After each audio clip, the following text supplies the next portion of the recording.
बात अब बिहार की करेंगे। भरत तिवारी एनकाउंटर मामले में आज महापंचायत बुलाई गई और न्याय की मांग को लेकर बड़ी संख्या में लोगों के जुटने का भी दावा हुआ है। बिहार, यूपी समेत कई राज्यों से लोगों के पहुंचने की संभावना है। इधर परिजनों ने प्रशांत किशोर से मिलकर न्याय का समर्थन मांगा है। महापंचायत पर पूरे बिहार की इस वक्त नजर टिकी हुई है। आगे की रणनीति पर फैसला लिया जाएगा इस महापंचायत में। तो भोजपुर जिले के शाहपुर थाना क्षेत्र के बिलौटी गांव में चर्चित भरत भूषण तिवारी एनकाउंटर मामले ने अब बड़ा जन आंदोलन का रूप ले लिया है। भरत तिवारी की मौत को लेकर लगातार उठ रहे सवालों और निष्पक्ष जांच की मांग के बीच आज बिलौटी गांव में सर्व समाज महापंचायत का आयोजन हो रहा है और इस महापंचायत को लेकर पूरे इलाके में जबरदस्त उत्साह और हलचल है। आयोजकों का यह दावा है कि कार्यक्रम में अलग अलग राज्यों से लोग पहुंचेंगे। बिहार के साथ साथ उत्तर प्रदेश सहित कई राज्यों से बड़ी संख्या में लोगों के पहुंचने का अनुमान है। लाखों लोगों की भागीदारी इसमें देखने को मिल सकती है। हालांकि इस संख्या की प्रशासनिक स्तर पर कोई भी आधिकारिक जानकारी नहीं दी गई है, लेकिन महापंचायत का मुख्य उद्देश्य भरत तिवारी मामले में निष्पक्ष जांच, न्याय और दोषियों के खिलाफ कार्रवाई की मांग को मजबूत करना बताया जा रहा है।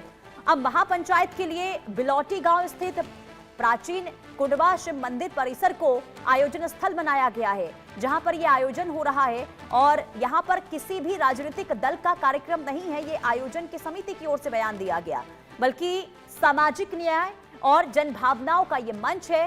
कार्यक्रम को सफल बनाने के लिए गांव-गांव संपर्क अभियान भी चलाया गया और सोशल मीडिया के माध्यम से भी लोगों से बड़ी संख्या में शामिल होने की अपील हुई है। और इस बीच भरत तिवारी के परिजन सोमवार को बिहटा स्थित जन स्वराज के बिहार नवनिर्माण आश्रम पहुंचे, जहां उन्होंने प्रशांत किशोर से मुलाकात की और पूरे मामले की जानकारी उनको दी गई और न्याय की मांग को लेकर सहयोग मांगा गया। इधर प्रशांत किशोर ने भी परिजनों को हर संभव कानूनी और सामाजिक मदद का भरोसा दिया है। आयोजन समिति के अनुसार बाहर से आने वाले लोगों के लिए भोजन, पेयजल, बैठने और अन्य सुविधाओं को लेकर व्यवस्थाएं भी की गई है। अब पूरे बिहार की नजर इस महापंचायत पर टिकी है कि यहां से उठने वाली आवाज और लिए जाने वाले जो फैसले हैं वो भरत तिवारी एनकाउंटर मामले को किस नई दिशा में लेकर जाते हैं। कुल मिलाकर ये जो महापंचायत है वो काफी अहम है और ऐसे में देखना यही होगा कि आखिर इस महापंचायत के जरिए क्या फैसले लिए जाते हैं। लेकिन इतना तय है कि जन आक्रोश इस वक्त भरत तिवारी एनकाउंटर मामले में देखने को मिल रहा है। सरकार पर कई सवाल उठे हैं और इसी पूरे मामले को लेकर जांच निष्पक्ष तरीके से होनी चाहिए। अब ये मांग तेज होती हुई नजर आ रही है।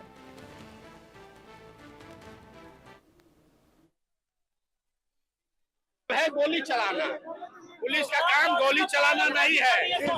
सम्राट सरकार बैकफुट पर नजर आ रही है, इसलिए आप इस बात को समझ लीजिए, पुलिस का काम गोली चलाना नहीं है। पुलिस का काम समाज की रक्षा है और जब रक्षक ही भक्षक बन गए हैं तो समाज को खड़ा होना पड़ेगा। और ये माँ जी और भरत भूषण तिवारी जो यहाँ से चले गए इस दुनिया से, उनकी माँ, उनकी बहन, उनके भाभी, उनके परिवारजन वो अकेले नहीं हैं और उनको हमारी जरूरत नहीं है। पूरा समाज इनके साथ खड़ा है, हम लोग भी पूरी तरीके से इनके साथ खड़े हैं।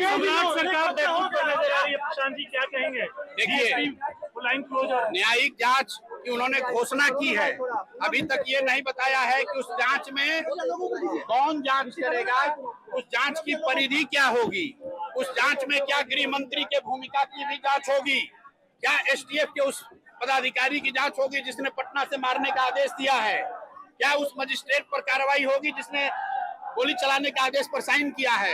ये माता जी को ये बात समझ में आ रही है। एक बार मैं चाहता हूं कि आप इनसे सुनिए, इनके एफआईआर है उसको वापस लेने का निर्देश दिया गया है सरकार द्वारा। अरे भाई, मुख्यमंत्री के पिताजी का राज नहीं है ये बिहार। गृह मंत्रालय से लेकर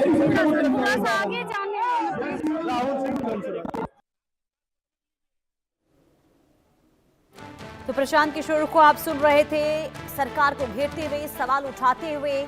और कुल मिलाकर देखिए, यही सवाल इस वक्त पूरे बिहार में गूंज रही है। सवाल ये पूछे जा रहे हैं कि आखिर भरत तिवारी को क्यों मारा गया, आखिर एनकाउंटर, क्योंकि अब सीधे तौर पर इसे फर्जी एनकाउंटर करार दिया गया है। परिवार वाले लगातार सवाल उठा रहे हैं क्योंकि भरत तिवारी जो सोशल कामों में बहुत ज्यादा एक्टिव थे, लोगों की मदद किया करते थे और उनका एक वीडियो सामने आया जिसमें वो खुद आत्मसमर्पण की बात करते हुए नजर आए। और ऐसे में सवाल ये उठने लगे कि अगर खुद भरत तिवारी सरेंडर की बात कह रहा था तो फिर आखिर पुलिस को क्यों गोली चलाने की जरूरत पड़ी। हालांकि पुलिस ने इस पूरे मामले को लेकर पहले अलग बयान दिए थे, इसके बाद फिर अलग उनका बयान सामने आया और ऐसे में पुलिस पर भी सवाल उठने लगे हैं। अब देखना ये होगा जब महापंचायत ये बुलाई गई है और इस महापंचायत में आखिर क्या फैसले लिए जाते हैं। लेकिन इतना ये तय है कि इस महापंचायत के बाद आगे की रूपरेखा जो है वो जरूर तय हो सकती है सरकार की ओर से कि आगे इस पूरे मामले में एक्शन कैसे और क्या लेना है, क्योंकि सरकार सवालों के घेरे में है। और जब ये पूरा मामला, जब इस मामले ने तूल पकड़ा, इसके बाद देखिए अब सरकार की ओर से कई फैसले लिए गए जिसमें एफआईआर भी पुलिस पर दर्ज करवाई गई जो इस एनकाउंटर में शामिल थे और इसके अलावा न्यायिक जांच के आदेश भी सीएम सम्राट चौधरी के द्वारा दिए गए हैं। और इसके बावजूद भी लोगों का गुस्सा जो है वो थमने का नाम नहीं ले रहा है, क्योंकि फर्जी एनकाउंटर ये करार लगातार परिवार वालों के साथ साथ उन लोगों की तरफ से उठाए जा रहे हैं जो भरत तिवारी को काफी करीब से जानते थे और उन्हें पता है कि मनोज तिवारी आखिर किस तरीके से लोगों की मदद के लिए, लोगों की सहायता के लिए हमेशा तत्पर रहते थे। और माना यह जा रहा है कि लोगों के अंदर गुस्सा इस वजह से है कि गलत आरोप लगाकर ये एनकाउंटर किया गया है, क्योंकि शुरुआती दौर में पुलिस की ओर से ये कहा गया कि मानसिक तौर पर भरत तिवारी जो है ठीक नहीं थे और पुलिस को देखकर उन्होंने पुलिस पर ही गोलियां तान दी थी और जिस वजह से पुलिस ने अपने बचाव में ये कदम उठाया और भरत तिवारी पर गोलियां चलाई और इसके बाद फिर अपने इन्हीं बयानों से पलटते हुए पुलिस जो है पुलिस पलटती हुई नजर आई थी। और इस पूरे मामले को लेकर इसलिए भी पुलिस पर सवाल उठते रहे हैं। लेकिन देखना यही होगा कि आज के महापंचायत के बाद आखिर क्या स्थिति इस पूरे मामले को लेकर देखने को मिलती है, क्योंकि बिलौटी गांव जहां पर महापंचायत बुलाई गई है और दावा ये हो रहा है कि हजारों की संख्या में लोग इस महापंचायत में जुटेंगे। और साथ ही साथ आपको ये बता दें कि अलग अलग राज्यों से, यानी कि सिर्फ बिहार से ही नहीं बल्कि उत्तर प्रदेश के साथ अलग अलग राज्यों से भी लोगों के जुटने का अनुमान जताया गया है और ऐसे में माना जा रहा है कि जन आक्रोश इस वक्त लोगों का देखने को मिल रहा है। रितेश मिश्रा संवाददाता तमाम जानकारी के साथ जुड़ चुके हैं। रितेश, क्या अपडेट है इस पूरे मामले में? क्या महापंचायत शुरू हो चुकी है? आप लगता है वहीं मौजूद हैं, तस्वीरें दिखाइए और जानकारी दीजिए। बिल्कुल, देखिए कि महापंचायत शुरू हो गई है और महापंचायत में ना सिर्फ बिहार बल्कि झारखंड, उत्तर प्रदेश, दिल्ली, मध्य प्रदेश से लोग पहुंचे हुए हैं। यहाँ देखिए कि एक बड़ी सी जो कटआउट है भरत तिवारी का वो लगाया गया है और हम देख रहे हैं 12 बजे पंचायत शुरू हुई और जो भी व्यक्ति आ रहा है वो भरत तिवारी को श्रद्धांजलि अर्पित कर रहा है। अलग अलग धर्मों, अलग अलग जातियों से लोग हैं। ये देखिए कि यहाँ पर एक बड़ा सा ये कटआउट लगाया गया है, पोस्टर लगाया गया है। वहाँ पर भरत तिवारी की याद में यहाँ पर कई सारी बातें लिखी गई हैं और यहाँ महापंचायत जो है वो शुरू हो चुकी है। लगातार जो वक्ता है वो इसमें अपनी बात कर रहे हैं। भरत तिवारी के पिताजी भी यहाँ पहुंचे हुए हैं और ये तस्वीर हम आपको दिखाने की कोशिश करेंगे कि भरत तिवारी ने क्या कमाया था। भरत तिवारी अगर अपराधी होता तो इस तरह से हजारों लाखों की भीड़ जो है वो यहाँ नहीं उमड़ती। एक पुलिसकर्मी नहीं दिख रहा है इस एरिया में, क्योंकि उन्हें पता है कि अगर वो दिख गए तो यहाँ जो लोग हैं वो पुलिसकर्मियों को उनकी असल औकात दिखा देंगे। क्योंकि देखिए कि जिस तरीके से जो व्यक्ति समाज सेवी था, जो लोगों के हक हुकूक, दलितों की लड़ाई लड़ता था, उस व्यक्ति को किस तरीके से एक स्ट्रेटेजी के तहत, एक साजिश के तहत उस व्यक्ति को मौत की नींद सुला दिया गया। तो महापंचायत शुरू हो चुकी है और आप देख लीजिए ना कि जैसे जैसे लोगों का समर्थन बढ़ता जा रहा है वैसे वैसे अगर बात करें तो इस मामले में पुलिस सरकार लगातार घिरती हुई नजर आ रही है, बैकफुट पर नजर आ रही है। आप देखिए कि यहाँ पर महापंचायत जो है वो शुरू हो चुका है और अलग अलग जगहों से लोग पहुंचे हुए हैं। साफ तौर पे इनका कहना है कि जब तक भरत तिवारी को न्याय नहीं मिलेगा, भरत तिवारी के समर्थन में इसी तरह से पंचायत जारी रहेगी। ये नेताजी भी पहुंचे हुए हैं। आप कहाँ से आए हैं? जगदीशपुर से। जगदीशपुर से। ये जो घटना हुई है इसके बाद आप जैसे जो समाज सेवी नेता भी तो समाज सेवी होता है, क्या कहेंगे? बहुत ही निंदनीय है। ऐसे कि ये निंदनीय और दुख वाला ये हर एक व्यक्ति बोल रहे हैं, ये प्रोटोकॉल वाला बात मत बोलिए, दिल से कितने दुखी हैं वो बताइए ना। क्या बोल रहे हैं? हम ये बोल रहे हैं कि ये नेता वाला बात आज छोड़ दीजिए, एक युवक की मौत हुई है जो आवाज उठाता था, तो दिल से ये पुलिस की विफलता है, पुलिस ने जानबूझ करके मर्डर किया है, यही बोलना चाहते हैं। सरकार आप क्या कहिएगा इस घटना को? ये घटना देखे थे कभी? इस घटना में हत्या किया गया है, हत्या किया गया है इस घटना को। क्या मांग है आप लोगों की? मांग है कि जो मांग उनकी पूरी करे। तो लोग देखिए कि आक्रोशित हैं, लोगों की एक ही मांग है कि भरत तिवारी को न्याय मिले।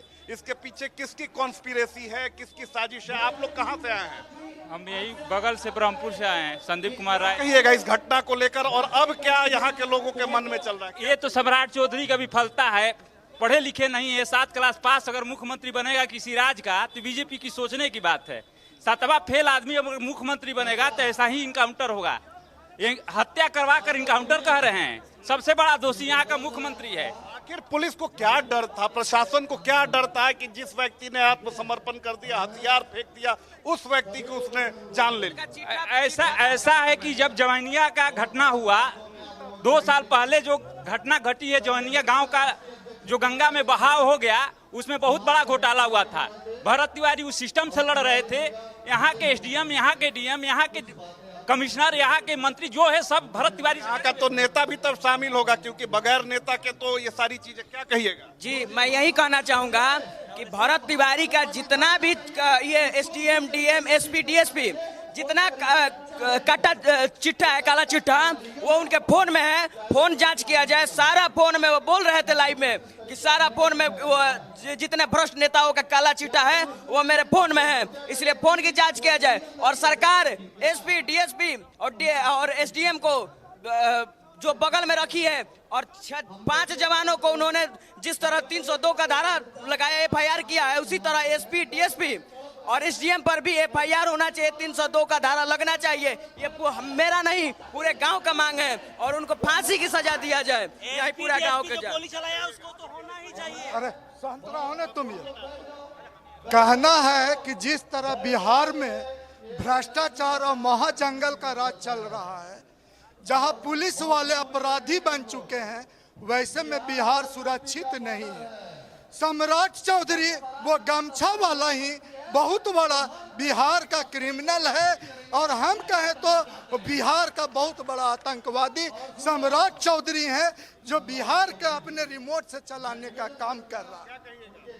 सर, भरत तिवारी, शहीद भगत तिवारी जी मर रहे हैं, उनका क्रांति जाया नहीं जाएगा, उनका शहीदी जाया नहीं जाएगा। 17 तारीख को, 17 जून 2026 को उन्होंने इनकलाब का ऐलान कर दिया है, संपूर्ण क्रांति का ऐलान किए थे। यहाँ से जयप्रकाश नारायण पटना के गांधी मैदान में, ऐतिहासिक गांधी मैदान में। आज ये जो सरकार, वर्तमान सरकार है, सो चुकी है। भगत सिंह असेंबली में जाके बात छोड़, इनको भगत सिंह से जोड़ा जा रहा है। तो भगत सिंह जब बम फोड़े थे तो किसी का जान लेना नहीं था, उनको बहरी सरकार। क्या चाहिए आप लोग को? ये इंसाफ चाहिए। और सम्राट चौधरी जो बोले हैं क्रिमिनल, हाथ में पिस्तौल देखो गोली मार दो, तो ये क्रिमिनल थे, ये तो शहीद है ना, तो इनको शहीद है। तुम इस्तीफा दो, तुमसे बिहार नहीं चलेगा। हम ग्रेजुएट हैं, तुमसे अच्छा चला लेंगे। अब इनकलाब का नारा आया है, हम खुद आएंगे, हम लोग सत्ता में भागीदारी करेंगे और शांतिपूर्वक करेंगे तुम लोग से। और ये आज जो आरजेडी, जेडीयू, बीजेपी, ये सब तृणमूल कांग्रेस, सपा, किसी से कुछ नहीं होगा। अभी इनकलाब दिए हैं, तो ये लोग जो गरीब है ना, प्लेटफॉर्म पे जाइएगा तो भीख मांगता है, ये लोग फॉर्च्यूनर में घूमता है, तो गरीब को क्या समझेगा? आइए, अब आप क्या कहिएगा? देखिए, आज बेलौटी गांव में आज जो पूरे भारत भर से आए हुए हैं जन सैलाब, ये क्रांति का मसाल है। ये जब इस देश में जब बदलाव आया, जब क्रांति आया है, और भरत भूषण तिवारी एक क्रांतिकारी आदमी थे, समाज सेवी थे, दबे कुचले वंचितों को अधिकार के लिए, न्याय के लिए लड़ाई लड़ने वाला व्यक्ति था। आज बिहार प्रशासन और बिहार सरकार के द्वारा बिहार के नहीं, पूरे भारतवर्ष का अनमोल रत्न खो गया। भरत भूषण तिवारी इस देश के लिए क्या अब तो देखिए, ये तो पता है कि वो अनमोल रतन अब खो गया, अब क्या चाहिए? क्या युवा जो भी इसमें साजिश में जो भी अपराधी, चाहे एसडीओ रहे, चाहे डीएसपी रहे, या जितना भी अधिकारी पुलिस प्रशासन इस साजिश में शामिल है, सबको 302 का मुकदमा लगा के फांसी की सजा दो। फांसी की सजा से नीचे कोई सजा स्वीकार नहीं है यहाँ के लोगों को। और ये देखिए कि मैं देख रहा हूँ, इनसे ये भी पूछिए आगे की इनकी रणनीति अब क्या होगी इस महापंचायत के बाद? यहाँ बढ़ता जा रहा है लगातार। बिल्कुल देखिए कि महापंचायत जो है वो ये दिखाने के लिए काफी है कि जो न्याय की लड़ाई है वो काफी आगे बढ़ चुकी है। अब लोगों को न्याय चाहिए उन भ्रष्ट अधिकारियों के खिलाफ। जाहिर सी बात है कि भरत तिवारी जो है वो लड़ाई लड़ते थे भ्रष्टाचार के खिलाफ, तो आखिर वो कौन से अधिकारी हैं जिनको भ्रष्टाचार उजागर करना काफी नागवार गुजरा? ये पूरी तरीके से साजिश है, ये सभी लोग समझ रहे हैं कि इसके पीछे की वजह क्या है। तो सबसे बड़ी बात है कि भरत तिवारी के न्याय के लिए, और न्याय तब मिलेगा जब पुलिसकर्मियों से पूछताछ होगी कि आखिर किस सर्कमस्टांसेस में आपने गोली चलाया, वो भी उस व्यक्ति पर जिसने अपने पिस्टल को फेंक दिया था, जिसने आत्मसमर्पण कर दिया था। तो क्या आपको जरूरत आन पड़ी उसको गोली मारने की? भरत तिवारी ने यह कहा था कि उसके मोबाइल में एविडेंस है उन भ्रष्ट अधिकारियों के खिलाफ जिन्होंने बाढ़ राहत के नाम पर करोड़ों रुपए का घोटाला किया है। तो वो अधिकारी कौन है? एसपी इस इलाके के अभी तक क्यों नहीं पहुंचे हैं? क्यों जांच की रफ्तारी इतनी सुस्त है? तो इन तमाम बातों का जवाब प्रशासन और को, यही सरकार सवाल को है, देना पड़ेगा। यही सवाल है जिसकी जांच की मांग इन लोगों के द्वारा भी हो रही है। लेकिन देखना यही होगा कि इस पूरे मामले को लेकर आगे किस तरीके से कार्रवाई की जाती है। बहुत शुक्रिया तमाम जानकारी देने के लिए रितेश। रुकते हैं एक छोटे से ब्रेक के लिए। ब्रेक के बाद भी खबरों का सिलसिला आगे जारी है, देखते रहिए।